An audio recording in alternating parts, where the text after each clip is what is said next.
inhlangano yethu izama ukuthi ibise bonke abantu abazibiza amadodana namadodakazi eHighlander. Mangithi Highlander ngifuna singakukhangeleli ezenguqu kuphela, ngifuna sikhangelele usiko okuyikho esakushiyelwa ngabadala. So sizama ukuthi sikugcine kahle, sikukhulise, sikwenze ukwazi ukuphumelela kwelanamhlanje in the 21st century. So that's what yikho esikwenzayo kakhulu ukuthi wonke umuntu ngabe usikuchapter ngakho kuchapter useZimbabwe, useSouth Africa, useAmerica, all over the world. Sifuna ukwakha i-platform ukuthi wonke umuntu akwazi ukuba in touch, mayefuna ukucontribute akwazi ukucontribute. Sizorana ama-projects ahlukehlukeneyo kusiya ngezidingo as time goes on. Labo abantu abazobe saziswa khona ukuthi senzani, sijonga ukwenzani ngaleso sikhathi, inhloso ukuthi siphumelani, kuzosinceda kanjani ukuthuthukisa iHighlanders. So that's what we are doing. I think kubalulekile ukuthi at this point in time sibonge labo abathe babambisana ukuthi baclearishe isikoloto se-team. Siyazi ukuthi isikoloto lesiyana bekuyinsinda baphenduke. For a long time sike saphosa saluza amabhasi, saluza vele nje o-debt collector behlala bedlalela eclub, kodwa okwamanje sesi-free. So sicabanga ukuthi le nhlangano izokwazi ukubilekelela i-team in its own executive drives, ukuthi makukhona esingakwazi ukuthi sikwenze i-team engakwazi ukukwenza, then sifake iminwe lapho. So yikho sizama ukwenza. Bengicela ukuchasisela abalaleli ukuthi uhlelo lolu luzasebenza kanjani, ngoba ngibona ukuthi likhangela ukusebenzisa imitshina yakulezi insuku, i-technology.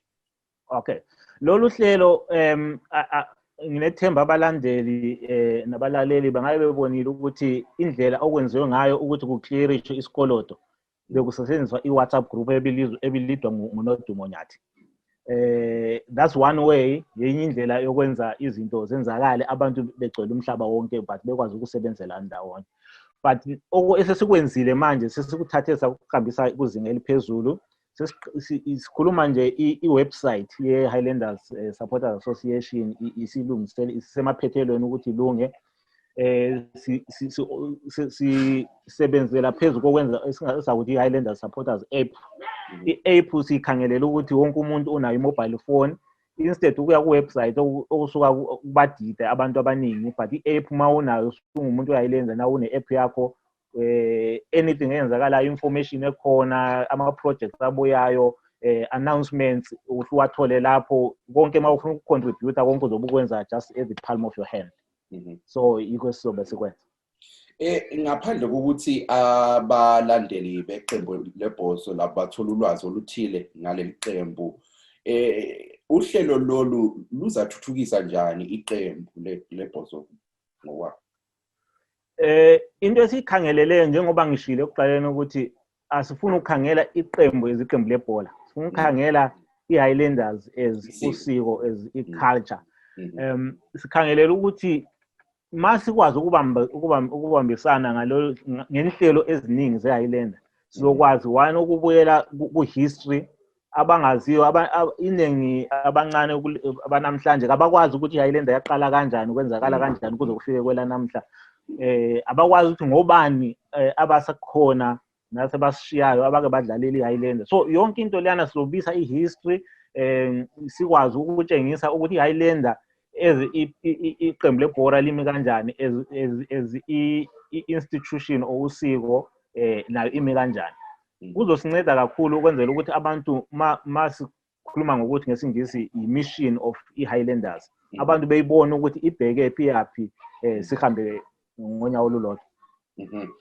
Sigqiba ingxoxo yethu Nkululeko, ngilethemba ukuthi bakhona abalandeli beqembu lebhoso njalo abalaleli abafisa ukwazi ukuthola ulwazi oluthile ngalolu hlelo, bengalixhuma njani?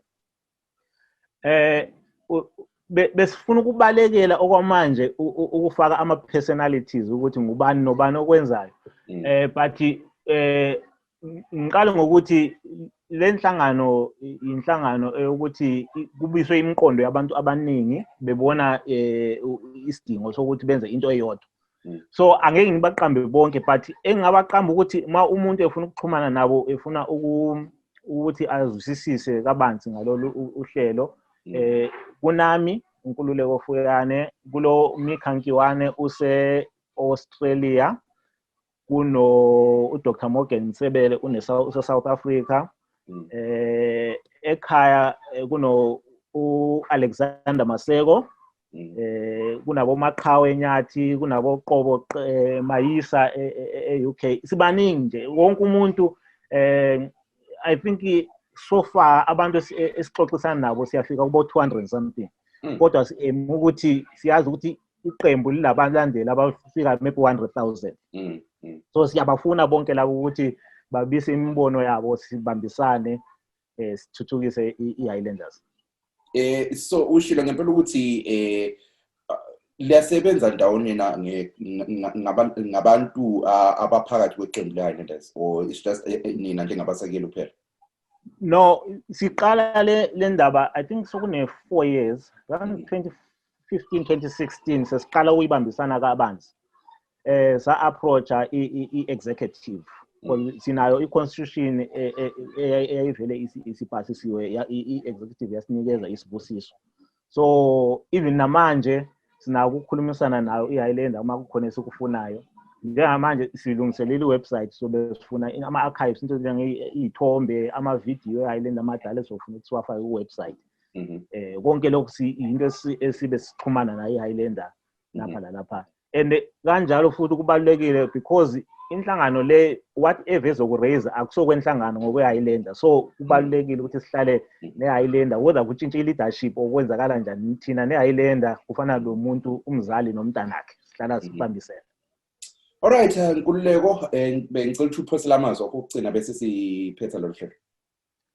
Okay, amazwi ami okugcina ngithi kubo bonke abalalele, amadodana namadodakazi eHighlander, asihlanganeni madoda, isongo elodwa likhali akhenceza emanengi.